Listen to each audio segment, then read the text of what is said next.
तो आप सबका स्वागत है आज के इस विशेष कार्यक्रम में,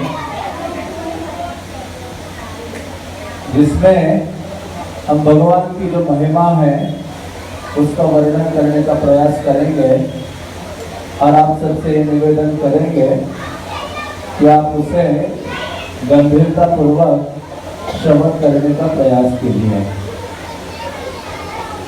क्योंकि कलियुगा के जो जीव है उनके पास कोई शक्ति या सामर्थ्य नहीं है कि वो भगवान को प्राप्त कर सके, और बड़ी बड़ी उनके पास योग्यताएं भी नहीं है। लेकिन केवल कलियुगा के जीव एक कार्य करते हैं तो उसके द्वारा उनके जीवन में निश्चित रूप से कृष्ण का प्राकट्य हो सकता है। तो जन्माष्टमी का अर्थ क्या है कि कृष्ण का इस भूतल पर प्राकट्य होना। भूतल पर क्यों भगवान प्रकट होते हैं? एक कार्य के लिए भगवान प्रकट होते हैं, जिसको भगवान भगवत गीता में वर्णन करते हैं, जन्म कर्म च मे दिव्यम एवं यो व्यक्ति तत्वतः त्यक्त्वा देहं पुनर्जन्म नैति मामेति सो अर्जुन। कि हे अर्जुन, यदि कोई व्यक्ति गंभीरता से मेरे जन्म कर्म को समझता है या समझने का प्रयास करता है तो निश्चित रूप से वो इस भव सागर में पुनः जन्म ग्रहण नहीं करता है। तो भगवान का जो जन्म है, भगवान के जो कार्यकलाप है, हमारे कार्यकलापों के समान नहीं है। भगवान का जो जन्म है हमारे जन्म के समान नहीं है। भगवान वास्तव में जन्म ग्रहण नहीं करते हैं। भगवान तो अजन्मा है। भगवान को क्या कहा जाता है? अजन्मा कहा जाता है। तो वो कैसे जन्म ग्रहण कर सकते हैं? लेकिन वास्तव में भगवान अवतरित होते हैं। जिस प्रकार से भगवान की तुलना सूर्य से की जाती है कि सूर्य को अभी हम नहीं कहते कि आज सूर्य ने जन्म ले लिया और सूर्य रात्रि में क्या हो गया, मृत्यु को प्राप्त कर लिया है। लेकिन नहीं, सूर्य उदित होता है और सूर्य अस्त होता है। इसका अर्थ ये नहीं है कि सूर्य का अस्तित्व बना नहीं रहता है। सूर्य का अस्तित्व हमेशा है। अभी यहाँ अंधकार है तो दूसरे और किसी देश में चाहे वहां सूर्य हमेशा उदित अवस्था में है। तो उसी प्रकार से भगवान इस जगत में प्रकट होते हैं और हमारे आंखों से ओझल भी हो जाते हैं। तो भगवान दूसरे ब्रह्मांड में अपने दिव्य लीलाओं को प्रकट करते रहते हैं। मुझे फैन नहीं चाहिए। तो भगवान इस जगत में प्रकट होकर कई प्रकार की दिव्य लीलाएं करते हैं, और उनके दिव्य लीलाओं का प्रकट करने का एकमेव कारण क्या है कि हमारे जैसे जो सांसारिक बद्ध जीव है वो उन दिव्य लीलाओं का लाभ उठाकर अपना जीवन पवित्र कर सकते हैं। क्योंकि हमारी बहुत अधिक गहन आसक्ति इस भौतिक जगत के प्रति और सांसारिक कार्य के प्रति है, और ऐसी आसक्ति हमारे हृदय से कैसे दूर हो सकती है? केवल एक कार्य करने से दूर हो सकती है, और वो कार्य क्या है कि इस जगत के जीव केवल गंभीरता से भगवान की लीला कथाओं को यदि सुनते हैं तो उनके हृदय में इस संसार की जो आसक्ति है वो विनष्ट हो जाती है। इसलिए भागवत में वर्णन आता है कि हिरण्यकशिपु ने अपने पुत्र प्रहलाद को स्कूल में भेजा था। अगर स्कूल में भेजा, बोर्डिंग स्कूल में, और प्रहलाद जब वापस आए तो हिरण्यकशिपु ने उनको गोद में बिठाया। गोद में बिठाकर पूछा कि प्रहलाद, आप मुझे ये बताओ कि तुमने सबसे श्रेष्ठ चीज क्या सीखी है स्कूल में? तो प्रहलाद महाराज छोटे से 5 साल के बालक अपने पिता के गोद में बैठकर क्या कहते हैं कि मैंने क्या सीखा है? सबसे महत्वपूर्ण चीज श्रवणम कीर्तनम विष्णु। मैंने भगवान विष्णु का गुणगान करना सीखा है, और भगवान कृष्ण के बारे में क्या सीखा है? सुनना सीखा है। तो इसी कारण से चैतन्य महाप्रभु भी कहते हैं कि श्रवण कीर्तन जले करे सेशन। यदि व्यक्ति कृष्ण को अपने जीवन में धारण करना चाहता है, कृष्ण को अपने जीवन में प्राप्त करना चाहता है, तो उस व्यक्ति को ये दो कार्य करना परम आवश्यक है। और पहला कार्य क्या है? भगवान के बारे में सुनना। इसी कारण से परीक्षित महाराज जब कृष्ण के बारे में सुनते हैं तो सुनते सुनते वो अपनी अनुभूति व्यक्त करते हैं। जब शुक्रदेव गोस्वामी सुनाते जा रहे थे भगवान की जो अद्भुत गाथा है, भगवान का जो लीला चरित्र है, तो परीक्षित महाराज बीच में ही कहते कि हे शुक्रदेव गोस्वामी, कृष्ण की जो अमल गाथा है, मतलब भगवान की इस दिव्य लीला को सुनता है तो व्यक्ति का हृदय मद से रहित हो जाता है। सब प्रकार की जो भोगिकता है उससे उसका हृदय रहित हो जाता है और शुद्ध हृदय से वो कृष्ण की ओर आकर्षित हो जाता है। ऐसे परीक्षित महाराज कहते हैं कि लेकिन व्यक्ति को क्या करना होगा? शुद्धवता श्रद्धया नित्यम। व्यक्ति को कृष्ण के बारे में नित्य रूप से सुनना चाहिए। यदि हम चाहते हैं जन्माष्टमी को मनाना तो बेस्ट वे क्या है कि भगवान के बारे में अधिक से अधिक क्या करे? व्यक्ति श्रवण करे, जिसके द्वारा कृष्ण का जो प्राकट्य है हमारे हृदय में हो सकता है। और इसी कारण से श्रील प्रभुपाद ने इस्कॉन ये जो आंदोलन है उसकी स्थापना की थी। प्रभुपाद को पूछा कि स्वामी जी, पहले भी इतने सारे मंदिर भारत में हैं, आप आकर नए नए मंदिरों की स्थापना करते जा रहे हो, पैसे खर्च कर रहे हो, क्यों कर रहे हो? प्रभुपाद ने कहा हमारे मंदिरों में और अन्य मंदिरों में बहुत अधिक अंतर है। बाकी मंदिरों में लोग जाते हैं, नारियल चढ़ाते हैं, माथा टेक के वापस आ जाते हैं। और प्रभुपाद ने कहा कि हमारे मंदिर कोई घंटा बजाने वाले मंदिर नहीं है, उसको कहते थे बेल रिंगिंग टेम्पल्स। हमारे मंदिर की ओर घंटी बजाने के लिए मंदिर नहीं है। यहाँ जब लोग आएंगे हमारे मंदिर में तो हम उनको ये मौका देते हैं कि आकर आप क्या करो? कृष्ण के बारे में सुनो और आपका जो जीवन है वो कैसे जीवन में कैसे पूर्णता सिद्धि प्राप्त कर सकते हैं, अपना जीवन कैसे धन्य बना सकते हैं, उसकी शिक्षा हम प्रदान करते हैं गीता और भागवतम के माध्यम से। इस कारण से प्रभुपाद ने कहा कि इन मंदिरों का केवल एक प्रयोजन है कि सामान्य जन इन मंदिरों में आए और वहां आकर भक्तों के संग का लाभ उठाए और भक्तों के संग में क्या करें? हरे कृष्णा कृष्णा कृष्णा हरे हरे, राम राम हरे हरे। तो भक्तों के संग में आकर व्यक्ति हरि नाम ले सकता है। भक्तों के संग में आकर व्यक्ति कृष्ण की जो कथा है उसको गंभीरता से सुन सकता है। और जब तक हम सुनेंगे नहीं तो कैसे कृष्ण की ओर अग्रसर हो सकते हैं? इस संसार में हर चीज हम सुनने से प्राप्त करते हैं। सब प्रकार का ज्ञान है या अनुभूति है वो श्रवण के द्वारा हम प्राप्त करते हैं। इसी कारण से शास्त्र बारंबार जोर देते हैं कि व्यक्ति को अपने जीवन में भगवान के बारे में नित्य रूप से श्रवण करना चाहिए। श्रीमद् भागवतम कहता है कि ऐसे कान जो कृष्ण के बारे में नहीं सुनते हैं वो कान सांप के बिल है। ऐसी जीवा जो भगवान का गुणगान नहीं करती है, जिस जीवा से कृष्ण का नाम उच्चारण नहीं होता है, ऐसी जीवा क्या है? मेंढक की जीवा के समान है। मेंढक क्या करता है? अपनी जीवा निकालकर टरटर करता है और मृत्यु को आमंत्रित करता है। इसी कारण से शास्त्र कहते हैं कि जब व्यक्ति भगवान के बारे में नहीं सुनेगा तो कैसे उसका जो आकर्षण है वो भगवान की ओर हो सकता है। एक ऐसा कारण है जिसके लिए भगवान इस संसार में अवतरित होते हैं। क्यों? क्योंकि भगवान आकर बहुत प्रकार की लीलाएं करते हैं और उन लीलाओं को उनके जो महान भक्त हैं वो रिकॉर्ड करते हैं। मानो कृष्ण की जो दिव्य लीला है उनको किसने रिकॉर्ड किया है? व्यास देव ने रिकॉर्ड किया है ग्रंथों के माध्यम से।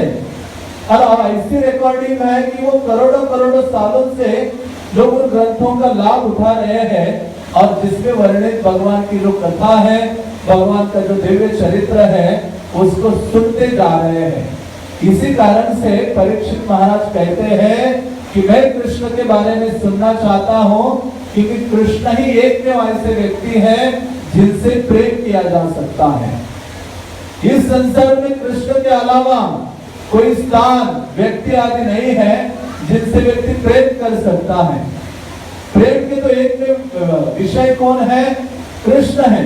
ये पांडवों ने भी स्थापित किया, आगे चलकर परीक्षित महाराज ने भी स्थापित किया, और आगे आने वाले सभी महान महान महात्माओं ने या संतों ने इसको स्थापित किया है कि जीव का जो प्रेम करने का विषय है वो केवल एकमात्र कृष्ण है। इसी कारण से परीक्षित महाराज कहते हैं कि मैं भगवान कृष्ण के बारे में नित्य रूप से श्रवण करना चाहता हूँ। और कैसे उन्होंने सुना? उन्होंने इस प्रकार से सुना कि 7 दिन और 7 रात्रि में उन्होंने छुट्टी नहीं ली कि अभी अरे 1 घंटा मुझे सुनना पड़ेगा, 2 घंटा सुनना पड़ेगा। इस कलियुग में सबसे बड़ी तपस्या क्या है? कोई व्यक्ति सुनना नहीं चाहता है। घर में जाओ तो बच्चे किसी की नहीं सुनना चाहते, पत्नी किसी पति की नहीं सुनना चाहती, और पति पत्नी का नहीं सुनना चाहता, रिश्तेदार नहीं सुनना चाहते, स्कूल में टीचर के बच्चे सुनना नहीं चाहते। इस संसार में कोई कुछ सुनना नहीं चाहता है। हर कोई व्यक्ति क्या करना चाहता है? सुनाना चाहता है। और वास्तव में और जब सबसे बड़ा दुख हम कब अनुभव करते हैं? जब वृद्धावस्था आती है, बुढ़ापा आता है, तो व्यक्ति के हृदय में बहुत कुछ होता है जो व्यक्ति व्यक्त करना चाहता है, लेकिन इस संसार में बूढ़े व्यक्ति के पास जाकर कोई नहीं बैठता और कोई नहीं कहता कि आपके हृदय की बातें हमें बताओ जिसको हम सुन सके। तो इसी कारण से देखा जाए कि ये ऐसी बीमारी है कलियुग के लोगों को, कलियुग के जीवों को, कि वो सुनना नहीं चाहते। लेकिन वास्तव में हम अपना परम कल्याण करना चाहते हैं, तो हमें क्या लेना चाहिए व्रत अपने जीवन में कि मेरे पास जितना भी समय बचा है, जितना भी जीवन बचा है, मैं परम भगवान कृष्ण के बारे में क्या करूंगा? श्रद्धा के साथ नित्य रूप से प्रतिदिन श्रवण करूंगा। और ऐसा जिसके हृदय में भावना आ गई है, कृष्ण उसके हो जाते हैं। जगन्नाथपुरी में श्री चैतन्य महाप्रभु के पास एक ब्राह्मण आता है, प्रद्युम्न मिश्र नामक एक ब्राह्मण आता है, और वो आकर चैतन्य महाप्रभु से कहता है कि हे चैतन्य देव, आज मेरे हृदय में कृष्ण की कथा सुनने का बहुत इच्छा हो रहा है। मैं आपके पास आया हूँ, आप मुझे क्या करो? कृष्ण की कथा सुनाओ। तो चैतन्य महाप्रभु ने उस व्यक्ति का आलिंगन किया। चैतन्य महाप्रभु कहते हैं इस संसार में इससे बढ़कर दुर्लभ वस्तु नहीं है, और इससे बढ़कर, आपसे बढ़कर कोई सौभाग्यशाली व्यक्ति नहीं है। चैतन्य महाप्रभु ने कहा त्रिभुवन में किसी व्यक्ति का सौभाग्य उदित हुआ है तो वो आपका हुआ है। क्यों? क्योंकि आपके हृदय में भगवान के बारे में सुनने की इच्छा जागृत हो गई है। और जिस व्यक्ति के हृदय में कृष्ण के बारे में सुनने की इच्छा जागृत हो गई है, मानो उस व्यक्ति के हृदय में कृष्ण का प्राकट्य हो गया है। और वो उसके लिए क्या है? जन्माष्टमी है। क्या है उसके लिए? जन्माष्टमी है। जन्माष्टमी का यही अर्थ है कि कृष्ण का उदय, कृष्ण की जो प्राकट्य है वो हमारे हृदय में हो। अब कैसे होगा? वो इच्छा कैसे जागृत होगी? वो इच्छा जागृत होगी केवल वैष्णव के संग के द्वारा, क्योंकि इच्छा ट्रांसफर होती है एक दूसरे से। प्रभुपाद ने कहा यदि आपको शराबी बनना है तो आपको किसी शराबी के संग करना पड़ेगा। तो बहुत पियक्कड़ व्यक्ति है, उसका संग में रहोगे तो उसकी इच्छा आपके हृदय में आ जाएगी और आप भी बहुत बड़े शराबी या पियक्कड़ बन सकते हो। तो उसी प्रकार से यदि हम वो जो भगवत इच्छा है, कृष्ण की सेवा की इच्छा, भगवान लीला कथा सुनने की या गुणगान करने की इच्छा यदि हम अपने हृदय में जागृत करना चाहते हैं, तो हमें क्या करना होगा, भगवान के ऐसे भक्तों का नित्य रूप से क्या करना होगा, संग करना होगा। इसी कारण से शास्त्र कहते हैं साधु संग सर्व शास्त्र का है, लव मात्र साधु संग सर्व सिद्धि है। कि भक्तों का जो एसोसिएशन है उसमें बहुत अधिक बल होता है और थोड़े भी संग से हमारा जो आकर्षण है कृष्ण के लिए हो जाता है। जैसे श्रील प्रभुपाद एक कथा सुनाया करते थे कि ऐसे एक कॉलोनी में भागवत की कथा हो रही थी और वो कथाकार कृष्ण की वृंदावन लीला का वर्णन कर रहा था कि किस प्रकार से कृष्ण वृंदावन में अपने दिव्य लीलाएं प्रकट करते हैं। तो उसी समय एक चोर आता है, देखा कि सब लोग अपने घर खुले छोड़कर आ गए इस हॉल में और यहाँ आकर कथा सुन रहे हैं। तो सबके घरों में इतने बंद नहीं थे ठीक से, तो एक चोर किसी एक घर में घुस गया चोरी करने के लिए। लेकिन चोरी करते करते जो कथाकार कथा कर रहे थे बाहर प्रांगण में, उसकी आवाज इतनी तेज थी कि वो चोर के कानों में भी वो आवाज जा रही थी और वो सुन रहा था। अब वो कथाकार कह रहे थे कि वृंदावन नामक एक गांव है जहां परम भगवान कृष्ण के रूप में अवतरित हुए थे या अवतरित हुए हैं और वहां वो छोटे बालक के रूप में निवास करते हैं और उनकी जो माता यशोदा है वो सदैव कृष्ण को बहुत सारे आभूषणों से अलंकारों से अलंकृत करती हैं। भगवान सोने के गहनों से लदे रहते हैं और ऐसे छोटे से बालक बाहर भ्रमण करते हैं, वन में जाते हैं, बछड़े चराते हैं, गव्वे चराते हैं। जैसे ये चोर ने सुना अरे ये छोटा सा बालक वन में जाता है, इतना सारा सोना गहने आदि पहनकर, मैं यहाँ छोटी सी चोरी करने आया हूँ। वो चोरी छोड़कर कहाँ पहुंचता है, कथा में आकर बैठता है और वो सुनने लगता है कृष्ण के बारे में।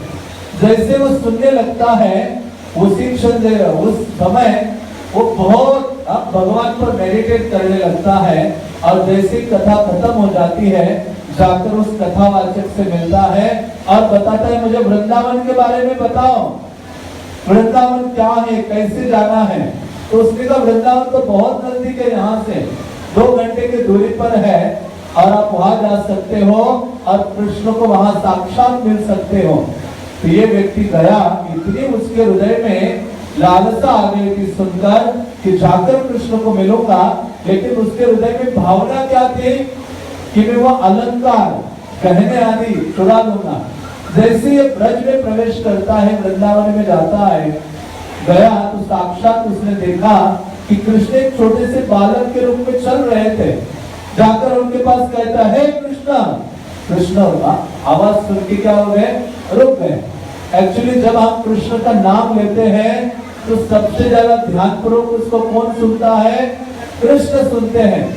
हम ध्यानपूर्वक सुने या ना सुने, लेकिन आदि पुराण में अर्जुन को भगवान कृष्ण कहते यदि कोई व्यक्ति लेते हुए भी मेरा नाम लेता है, हे अर्जुन मैं उसके पास बैठकर श्रवण करता हूँ, और यदि कोई व्यक्ति मेरा नाम उच्चारण करता है बैठकर तो मैं खड़ा होकर सुनता हूँ, और एक ही व्यक्ति कोई खड़े होकर हरि नाम लेता है तो मैं नाचने लगता हूँ, और यदि व्यक्ति दोनों हाथों को ऊपर करते हुए और नाचते हुए जल्लोष के साथ हरि नाम का उच्चारण करता है, हरे कृष्णा कृष्णा कृष्णा हरे हरे, हरे राम राम राम हरे हरे।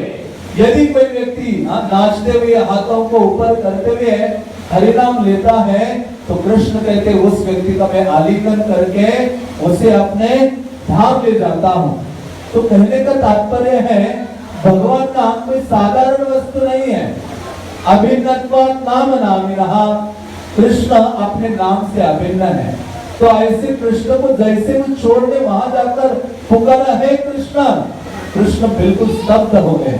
कृष्ण पीछे मुड़कर देखते हैं कि एक व्यक्ति मुझे पुकार रहा है। तो वो आकर कहते आप ही कृष्ण हो? कहते हाँ मैं ही कृष्ण हूँ। आपने तो बहुत सुंदर अलंकार पहने हैं, क्या मैं इसको टच कर सकता हूँ?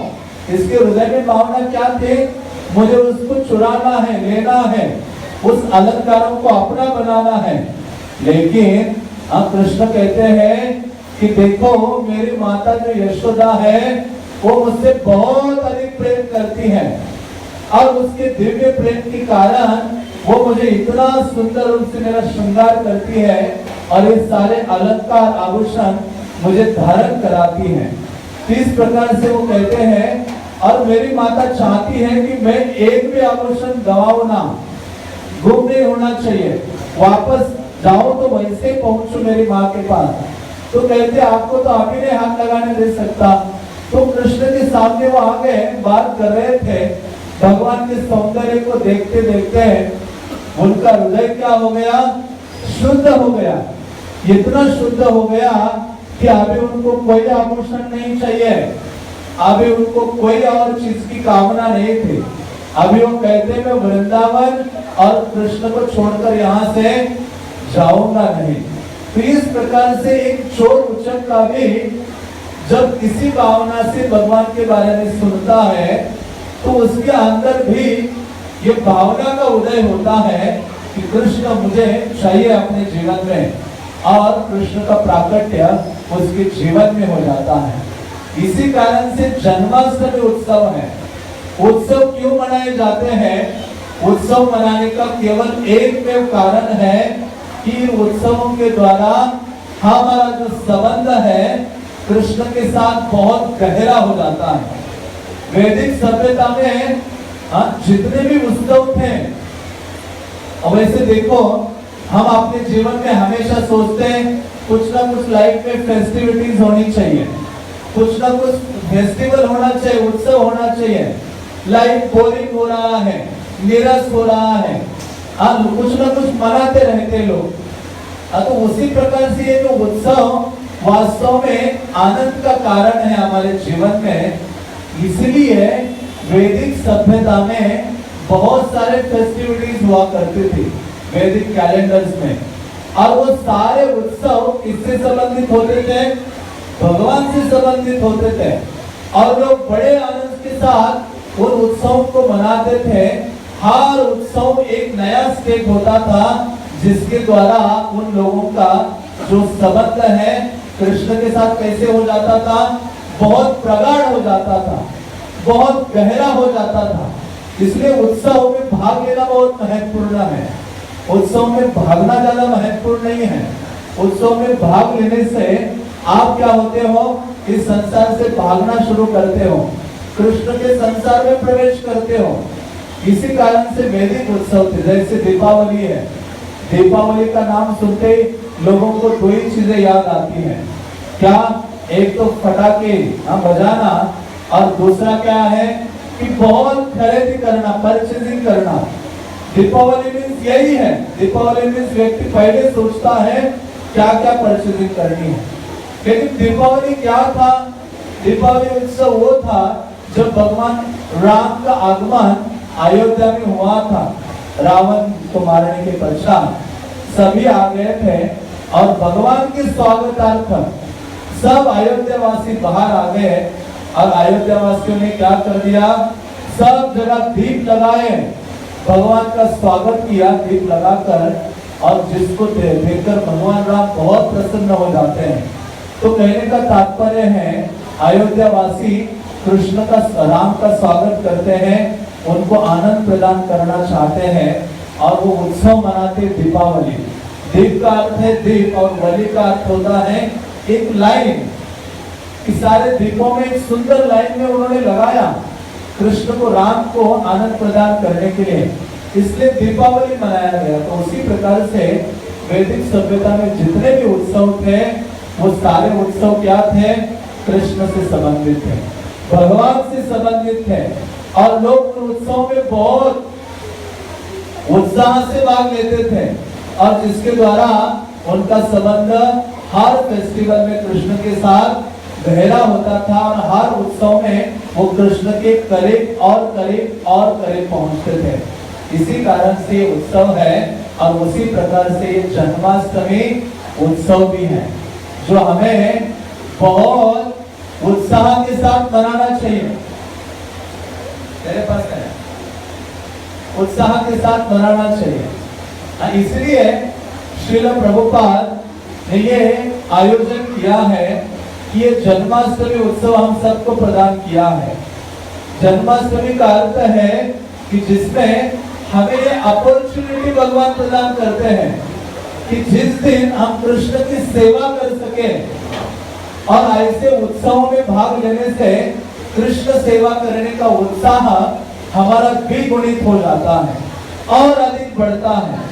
जैसे राम की सेवा करने के लिए वानरों में कितना उत्साह था, जब वानर सेना को पता चला कि अभी समंदर को पार करने के लिए ब्रिज बनाना है, तो वानर सेना दुखी नहीं हो गए।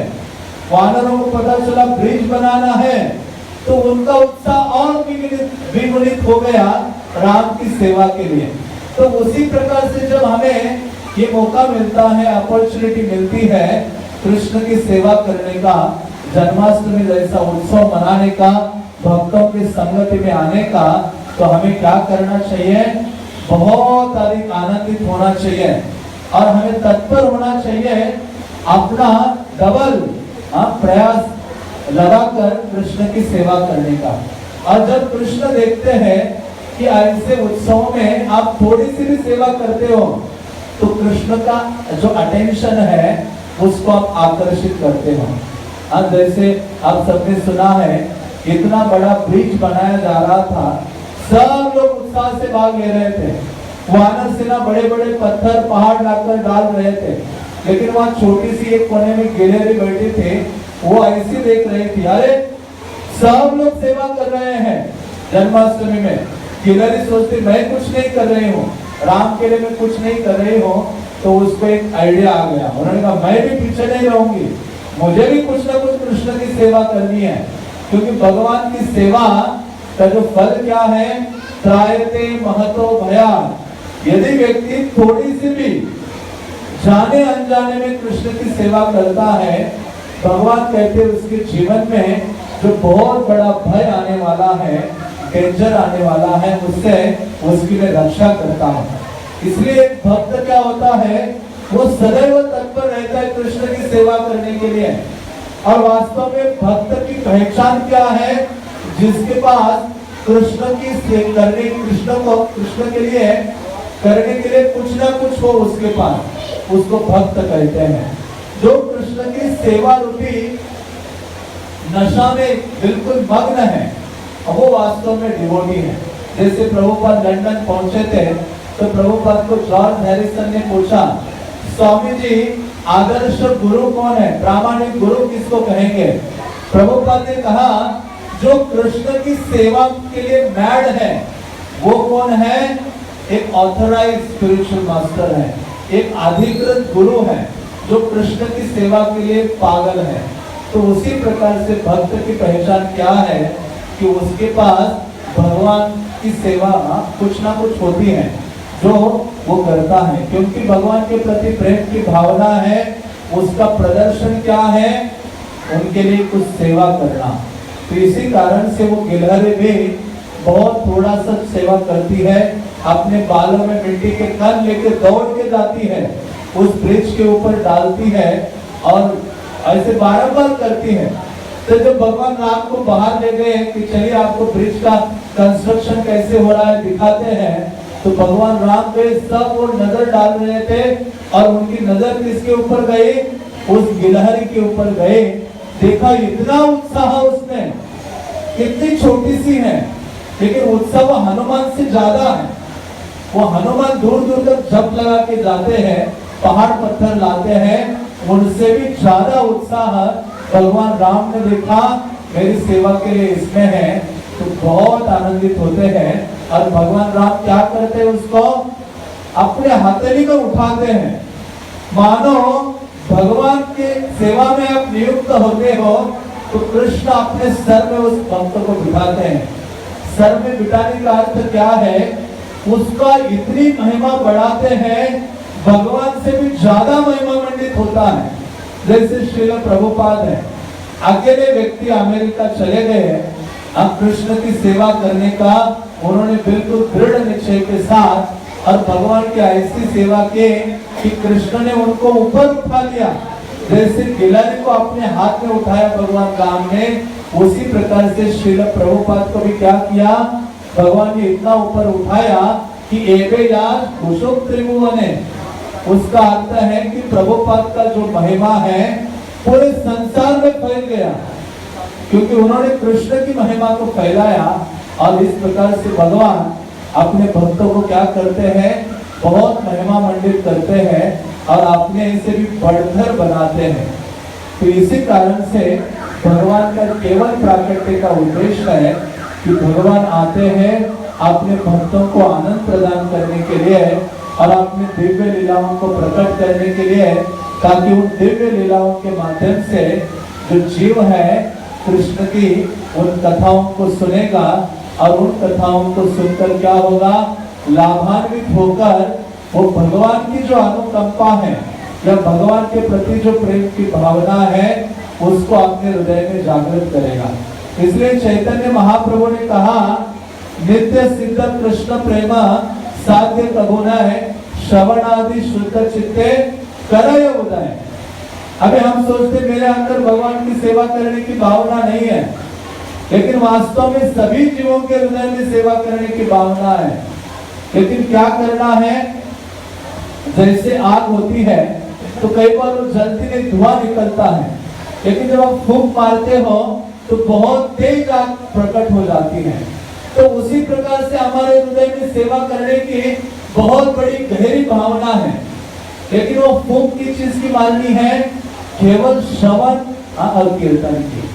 चैतन्य महाप्रभु ने कहा श्रवण कीर्तन, श्रवण आदि शुद्ध चित्ते करय उदय। जब आप सुनोगे भगवान के बारे में तो आपका हृदय कृष्ण की सेवा करने के लिए क्या होगा, लालयित होगा और आप भगवान को देखने के लिए तत्पर हो जाओगे और कृष्ण ही आपके जीवन की क्या बनेंगे, एकमात्र लक्ष्य बनेंगे। और यही वास्तव में जन्माष्टमी का उद्देश्य है।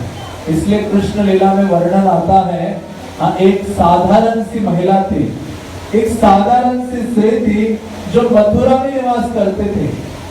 और मथुरा में वृंदावन से कुछ लोग आते थे और वो आकर मथुरा में वो स्त्री जहाँ रहते थे वृंदावन में कृष्ण के बारे में सुनाया करते थे कि कृष्ण वृंदावन में प्रकट हो गए हैं नंद महाराज और यशोदा के घर में, जो बहुत आनंद प्रदान करते हैं अपने दिव्य लीलाओं के द्वारा सभी प्रकार के जीवों को, और बहुत सुंदर है। भगवान को क्या कहा जाता है, कृष्ण कहा जाता है।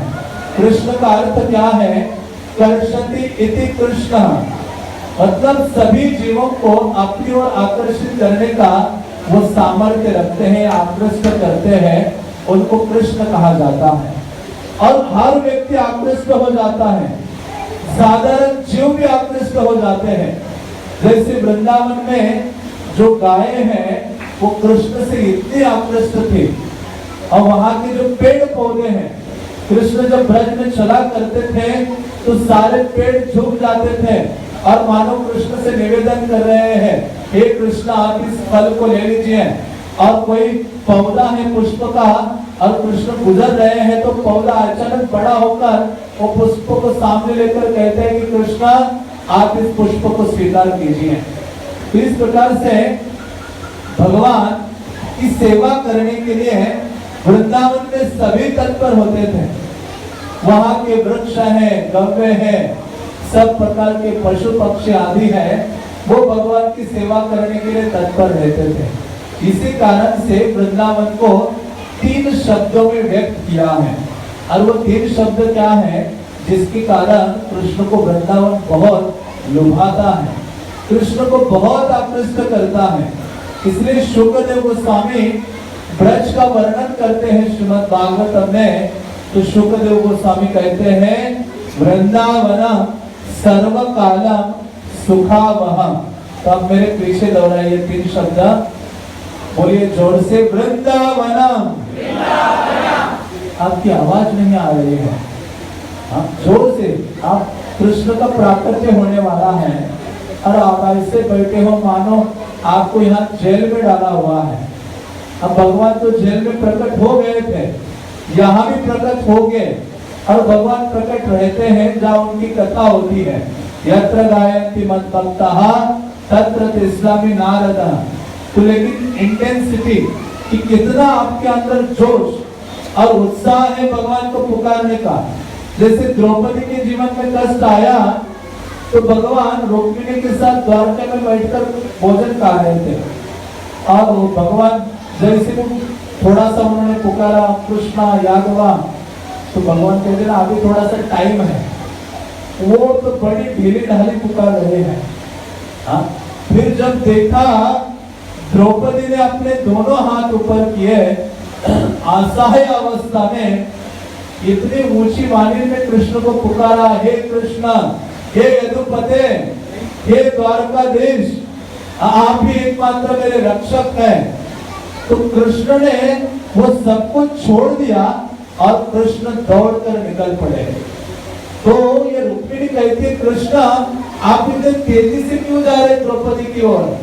तो कृष्ण कहते हैं द्रौपदी की ओर मैं कितने तेजी से इसलिए जा रहा हूँ क्योंकि वो इतनी करुणा मतलब बहुत गदगद होकर मुझे पुकार रही है।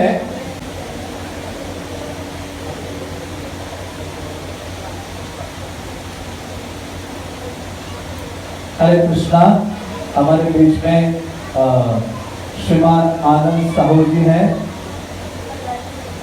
बीजेपी के वरिष्ठ नेता हैं, तो हम उनको आमंत्रित करते हैं यहाँ आए और भगवान के जो आशीर्वाद है उसको स्वीकार कीजिए।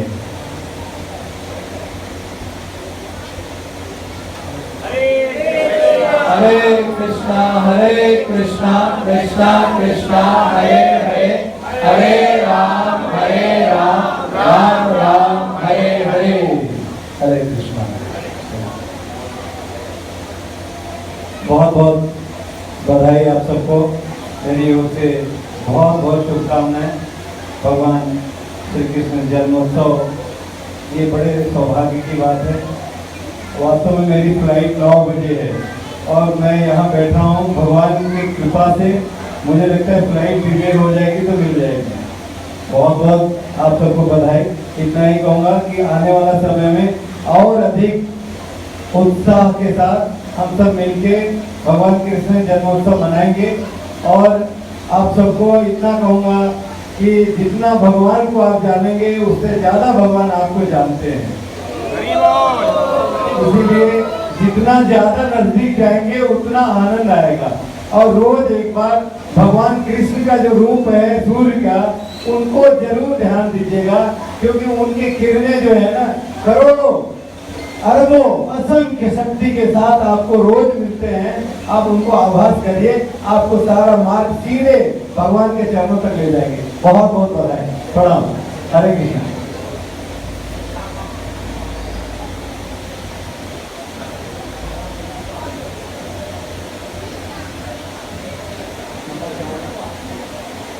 हरे कृष्णा कृष्णा कृष्णा हरे हरे, हरे राम राम राम हरे हरे। तो हम कहाँ थे अभी? इसको याद है हम कहाँ थे? द्वारका में थे। कहाँ थे? जहाँ कृष्ण भोग स्वीकार कर रहे थे और अचानक कृष्ण उस भोग की थाली को साइड में करके दौड़ने लगे। तो रुक्मिणी देवी पूछते कि कृष्णा इतनी शीघ्रता क्यों? हाँ, तो कृष्ण कहते हैं कि ये जो द्रौपदी है मुझे बहुत उच्च वाणी में पुकार रही है, आर्तनाद कर रही है, और साथ ही साथ उसने मेरे लिए हाईवे बनाया है। कैसा हाईवे बनाया है? अपने आंखों से निकलने वाले जो आंसू हैं, जिसके कारण मैं इतना शीघ्र गति से वहां जा रहा हूं। तो इस प्रकार से भगवान आपको हमें पुकारना चाहिए और वैसी आवाज होनी चाहिए।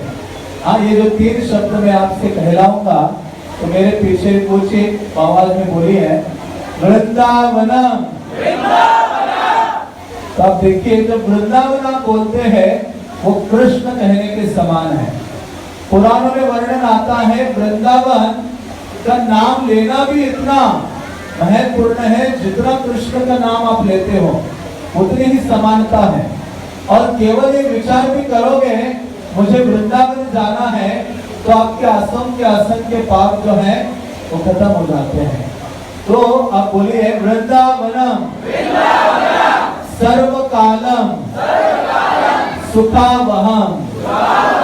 तो इसका अर्थ क्या है कि ब्रजभूमि वृंदावन ऐसा स्थान है जो सभी समय में क्या करता है, कृष्ण को सुख प्रदान करता है।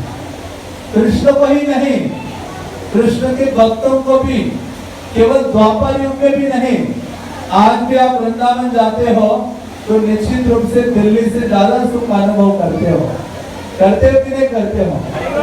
कि दिल्ली में ज्यादा सुख अनुभव करते हो, वृंदावन में ज्यादा सुख अनुभव करते हो। इसी कारण से शुक्रदेव गोस्वामी उन शब्दों में बहुत जोर देते हैं कि वृंदावनम सर्वकालम सुखावहम। तो ऐसा जो वृंदावन है आज जिसमें हर कोई कृष्ण को सर्व करना चाहता है, कृष्ण को सुख प्रदान करना चाहता है। तो वैसे ही कृष्ण की एक महान भक्त थे, जो एक स्त्री मथुरा में, उन्होंने कृष्ण के बारे में सुना कि कृष्ण का प्राकट्य गोकुल में हुआ है और अपने बाल्यकाल की कई सारी लीलाएं वो प्रकट कर रहे हैं। सुनने मात्र से उसके हृदय में कृष्ण को देखने की, मिलने की भावना का उदय हो गया। और उसने क्या किया, कैसे मैं वृंदावन जाऊं, क्या करूं? तो उसने टोकरी उठाई और टोकरी उठाकर क्या कर दिया, उसमें फल डाले। फल वाली नहीं थी, फल डाली और निकल पड़ी। किसको देखना है? कृष्ण को देखना है। तो ऐसे मथुरा से एक साधारण स्त्री जिसने कृष्ण के बारे में सुना, और अब देखो उसके जीवन में कृष्ण का कैसे प्राकट्य होता है। ये कोई साधारण कथाएं नहीं है, ये महान शिक्षाप्रद कथाएं हैं। ऐसे उन भक्तों से देखते हैं कि उन्होंने ऐसे साधारण कार्य किए हैं जिसके द्वारा कृष्ण का प्राकट्य उनके जीवन में हुआ है। तो वो साधारण प्रतीत होने वाली स्त्री ने जब वो टोकरी उठाकर फल डाले, फल डालकर सबसे पहले यमुना को क्रॉस किया और महावन में पहुंची तो पूछने लगी कि ये नंद महाराज का घर कहाँ है, महल कहाँ है जहाँ नंद यशोदा निवास करते हैं। तो ऐसा पूछते हुए वो निकल पड़ी और जाते जाते उसके सर पर ये फलों का नहीं, फलों का बास्केट था, टोकरी था, और वो फलों के नाम भूल गई। इतनी निमग्न हो गई थी, उसको कहते फुल्ली कृष्णा मंत्र सोना। जब आप सुनते जाते हो कृष्ण का लीला कीर्तन इतना अधिक होता है कि चाहते हुए भी आप कृष्ण को नहीं भूल सकते। वृंदावन की गोपियां इतनी कृष्ण भावना भागे थे कि उन्होंने सबने मिलकर वो एसोसिएशन बनाया था कि कृष्ण को भूलना है हमें, और हमने एसोसिएशन बनाया है कि हम क्या करेंगे, कृष्ण का स्मरण करेंगे। तो ऐसे गोपियां भूलने का प्रयास कर रही थी, लेकिन वो कृष्ण को भूल नहीं पाई। उसी प्रकार से वो जो स्त्री है और वो जो फलों का बास्केट अपने सर पे रखा और ब्रज में ऐसे चलते हुए जा रहे थे, लोग आसपास से गुजर रहे थे, और ऐसे वो बोल रहे थे कि वो फलों के नाम नहीं ले रही थी कि एप्पल लीजिए, केला ले लीजिए। वो कह रही थी कृष्ण लीजिए, माधव को ले लीजिए, गोविंद को ले लीजिए, मधुसूदन को ले लीजिए, अब गोवर्धन धारी को ले जाए। कृष्ण के असंख्य नामों को बोलती जा रहे हैं। लोग सोच रहे हैं क्या है, ये फल बेचने आ रही है, कृष्ण का नाम बेचने आ रही है। हाँ, तो जैसे ही ये पूरा नामोच्चारण करते करते वहां पहुंच गए। और वास्तव में वृंदावन जाने का यही परिपाटी है। वृंदावन जाते हुए कैसे क्या करना चाहिए, हरे कृष्णा कृष्णा कृष्णा हरे हरे, हरे राम राम राम हरे हरे। तो प्रभुपाद कहते हैं वृंदावन आक्रूर गए थे सर्वप्रथम, और वो भी कृष्ण के नाम रूप गुण लीला में मग्न थे। जिसका विचार करते हुए पहुंचे थे। तो उसी प्रकार से इसने भी वृंदावन में प्रवेश किया। तभी वृंदावन में प्रवेश हो सकता है जब हमारा हृदय और मन कृष्ण के नाम, रूप, गुण और लीला आदि के प्रति क्या है, आसक्त है। तो ऐसी वो पहुंची, वहां नंद महाराज का महल देखा और उसके सामने बैठ गए। उसको कितने कस्टमर चाहिए थे? वो जो स्त्री फल बेचने आए थे वो कितने कस्टमर सोच रहे थे? एक। उसी प्रकार से हमें भी अपने जीवन में एक ही पर्सनालिटी चाहिए। इसी कारण से गीता का जब महात्म्य वर्णित होता है तो वहां क्या बोला गया है? एको देवो देवकी पुत्र एवं, एक ही भगवान है और एक ही नाम है, उन्हीं का नाम। तो उसी प्रकार से वो जो फ्रूट सेलर थे उसको कोई और ज्यादा कस्टमर नहीं चाहिए, उसको एक ही कस्टमर चाहिए और भी कृष्ण चाहिए। तब उसका जीवन की पूर्णता है। तो उसी प्रकार से हमारे जीवन में कितने भी लोग क्यों ना हो, लेकिन कभी भी जीवन में पूर्णता अनुभव नहीं करेंगे। कितने भी फॉलोअर्स क्यों ना हो, कितने लोगों को आप पहचानते क्यों ना हो, लेकिन वो सारी चीजें होने के बावजूद भी हमारा जीवन क्या है? आधा अधूरा है, अपूर्ण है। लेकिन पूर्ण तभी हो सकता है जब वो एक हमारे जीवन में आ जाए कृष्ण। इसलिए प्रभुपाद कई बार अपने प्रवचनों में बोलते थे कि हमारे जीवन में जितनी भी योग्यताएं हैं, जितनी भी चीजें हैं, ऐश्वर्य है, सब कुछ है, वो सारे जीरोस के समान है। लेकिन एक उसके सामने आ जाए तो उस जीरोस का वैल्यू होता है। तो उसी प्रकार से वो जो एक क्या है? कृष्ण है। एकले ईश्वर कृष्ण आर सब भृत्य। तो परम भगवान एक है जो हमारे जीवन में चाहिए। इसलिए उस स्त्री ने एक साधारण सेवा स्वीकार के और ब्रज में पहुंच गए और ब्रज में पहुंचकर नंद यशोदा के आंगन में बैठ गए और वहां बैठकर वो पुकारने लगे, कृष्ण के नाम ले लेकर पुकारने लगे। तो जब भगवान ने देखा कि कोई व्यक्ति बाहर मेरा नामोच्चारण कर रहा है, तो कृष्ण जब उस महल के अंदर थे, नंद यशोदा के भगवान के हृदय में बहुत आकर्षण हो गया। एक्चुअली जब आप भगवान का नाम उच्चारण करते हो तो आप कृष्ण को खींचने लगते हो। कृष्ण अपने स्थान से आपकी ओर क्या होते हैं? आने लगते हैं। जैसे देखो रामायण की जब वर्णन लव कुश ने सर्वप्रथम किया था तो भगवान राम बहुत दूर बैठे थे व्यासासन पर, लेकिन जैसे जैसे उनका गुणगान शुरू हो गया, व्यासासन छोड़कर राम कहाँ आ गए? लव कुश में चरणों में आ गए, पता नहीं चला उनको।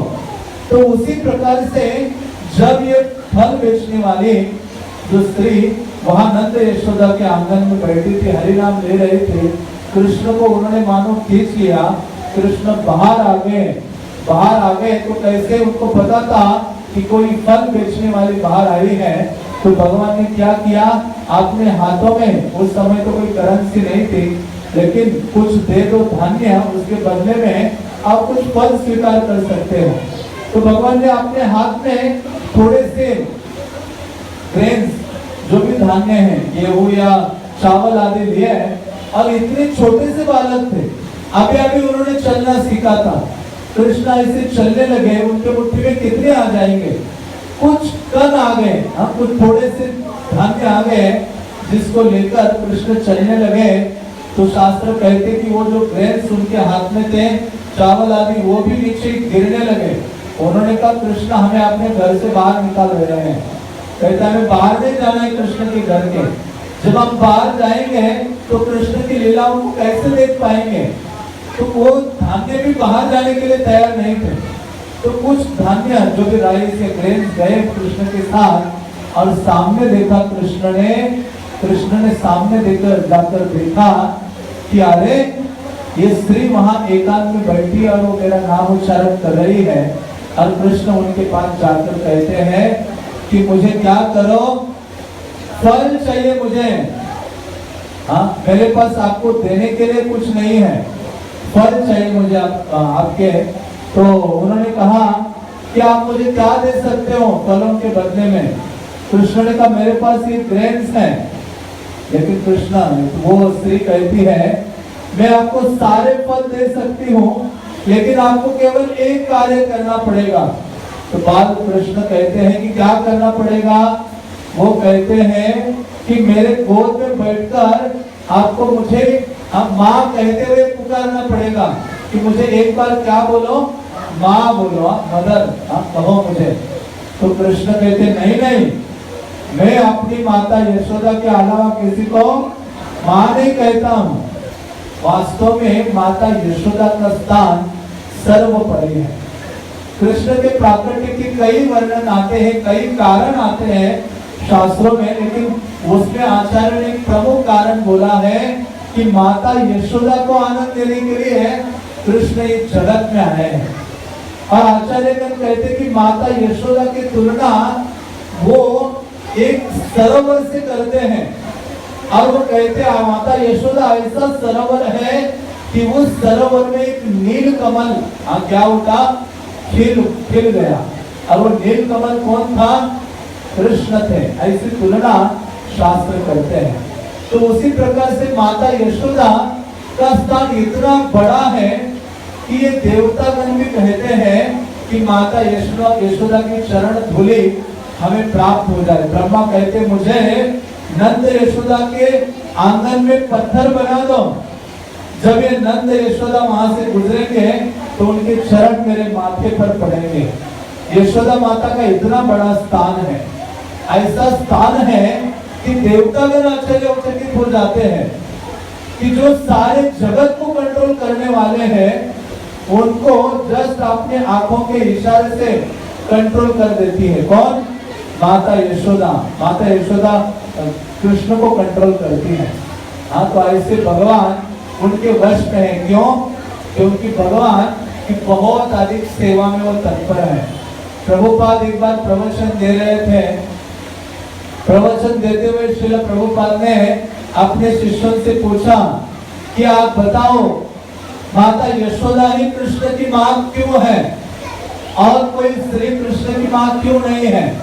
तो भक्तों ने कई कारण बताए, लेकिन प्रभुपाद ने कहा नहीं, केवल एक कारण है, यशोदा ही कृष्ण की मां है, क्योंकि कृष्ण की सेवा की सबसे ज्यादा चिंता किसी को है तो वो कौन है?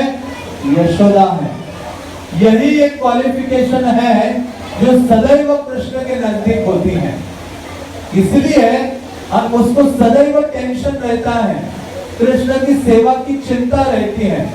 इसी कारण से कृष्ण सदैव माता यशोदा के निकट होते हैं और अपनी अंतरंग सेवा माता यशोदा को प्रकट करते हैं और अपने बाल्य लीलाओं के द्वारा सबसे अधिक आनंद माता यशोदा को प्रदान करते हैं।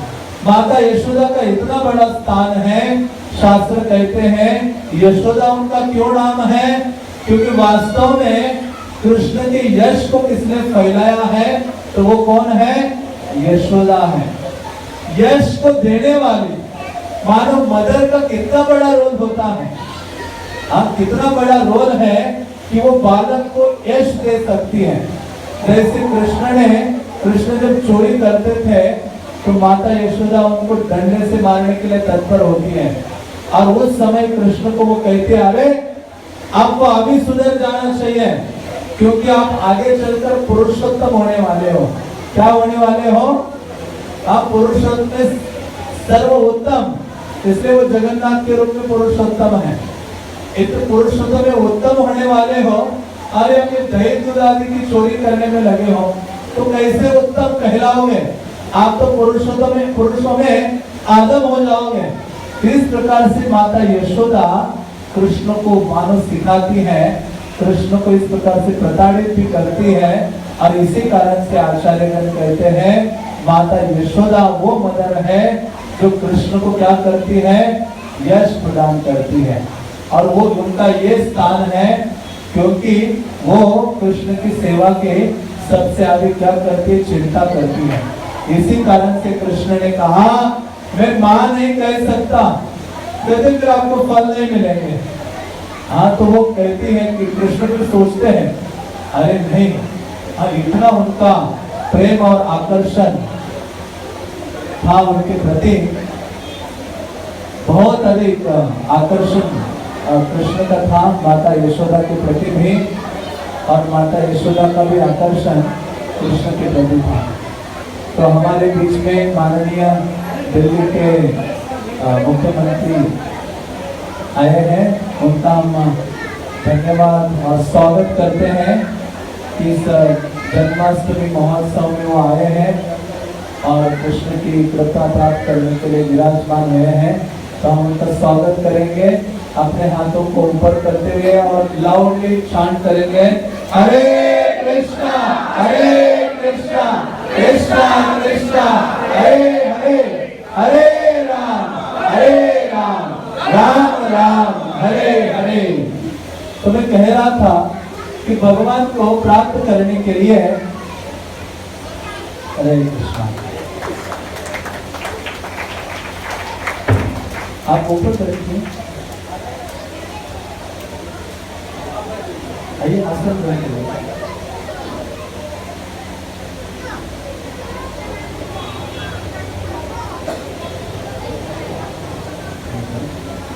तो माता यशोदा भगवान की सबसे अधिक प्रिय है और शास्त्र कहते हैं, जैसे हम चर्चा कर रहे थे कि मथुरा से एक साधारण स्त्री ब्रज में आती है और वृंदावन में आकर कृष्ण के सामने, उनके महल के सामने फलों की टोकरी लेकर बैठती है और कृष्ण जाते हैं उनको मिलने के लिए। क्यों?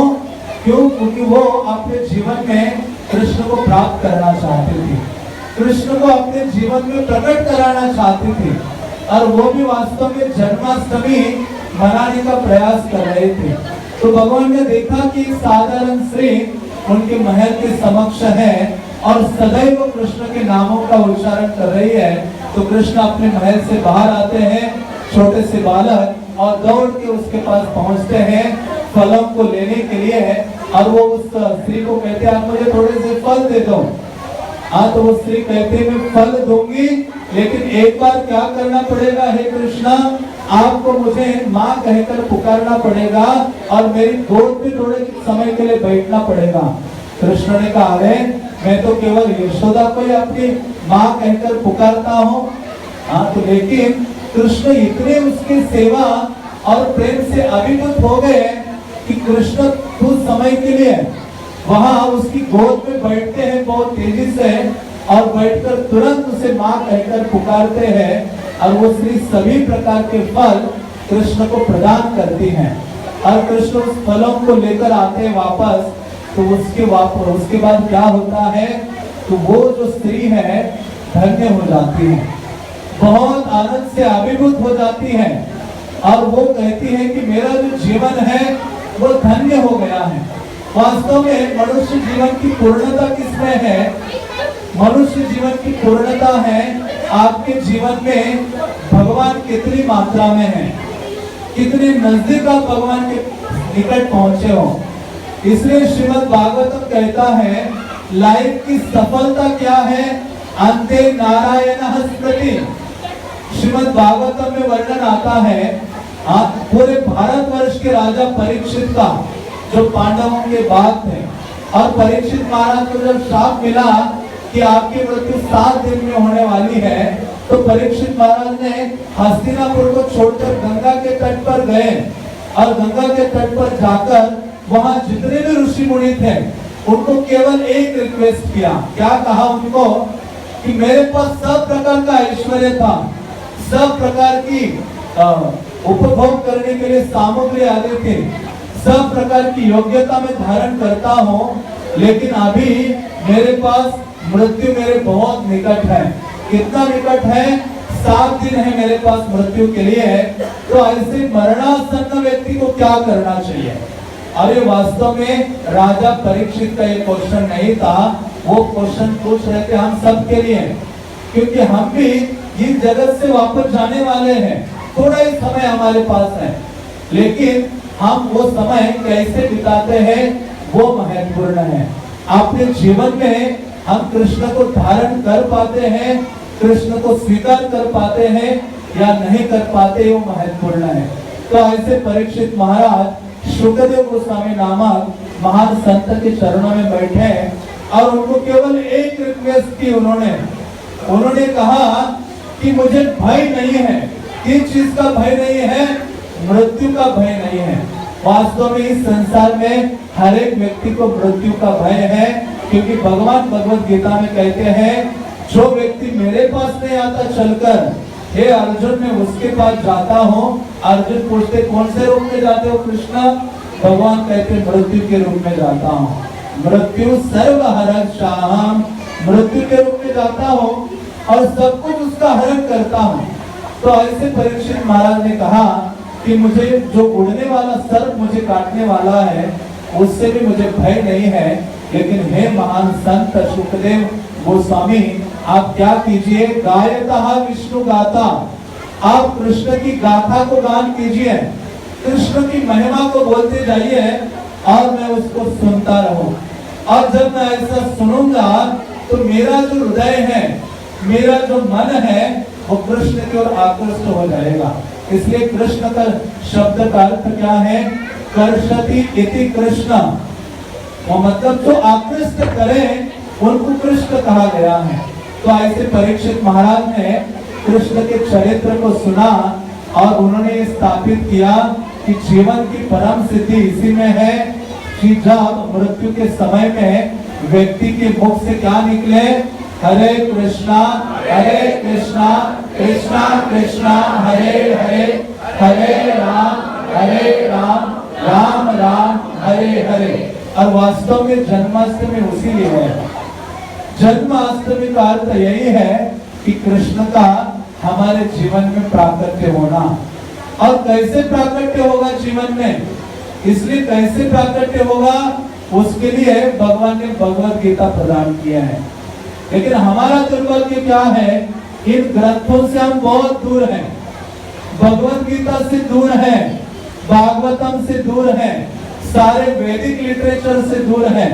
तो कैसे कृष्ण के नजदीक जा सकते हैं? तो जितना भी हम इस संसार में सुख प्राप्त करने का प्रयास करेंगे, अंततः हमारे जीवन में निराशा का आना निश्चित है, जब तक हम कृष्ण के चरणों की सेवा स्वीकार नहीं करते या कृष्ण का आश्रय नहीं ग्रहण करते।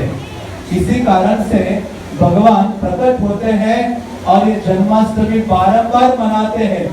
क्यों? क्योंकि बारंबार याद दिलाया जाता है कि अरे मैं प्रकट होता हूँ इस संसार में मेरे लाभ के लिए नहीं, मैं प्रकट होता हूँ आप सबके लाभ के लिए, आप सबके हित के लिए। इसलिए भगवान सभी जीवों के परम हितैषी है, परम वेल विशर है। भगवान से अधिक हमारा कोई सुहृद नहीं है। इसलिए भगवान गीता में कहते हैं सुहृदः सर्वभूतानां, कि मैं सारे जीवों का असली मित्र हूँ, सारे जीवों का असली हितैषी हूँ। इसलिए हमारे जीवन में कृष्ण का प्राकट्य हो, इसी कारण से भगवान ये जन्माष्टमी नामक उत्सव हमें प्रदान करते हैं और हर साल हम मनाते हैं। और उसको मनाने का प्रयोजन और उद्देश्य यही होना चाहिए कि हर जन्माष्टमी में मैं कृष्ण के क्या हो जाऊं, नजदीक जाऊं और नजदीक जाऊं और नजदीक जाऊं। शास्त्र कहते आप भगवान की ओर एक कदम डालते हो तो कृष्ण आपकी ओर कितने कदम आते हैं?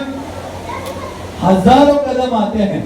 लेकिन पहले भगवान कदम नहीं डालते हैं, पहले आपको एक स्टेप लेना होता है भगवान की ओर। और भगवान की ओर हम स्टेप कैसे ले सकते हैं?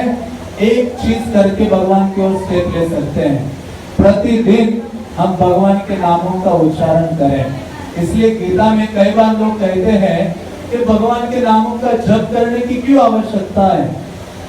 हाँ, भगवान कहते हैं गीता में यज्ञानां जप यज्ञस्मि। आप देखो, अरे शिव जी से बढ़कर कोई पर्सनालिटी है इस संसार में?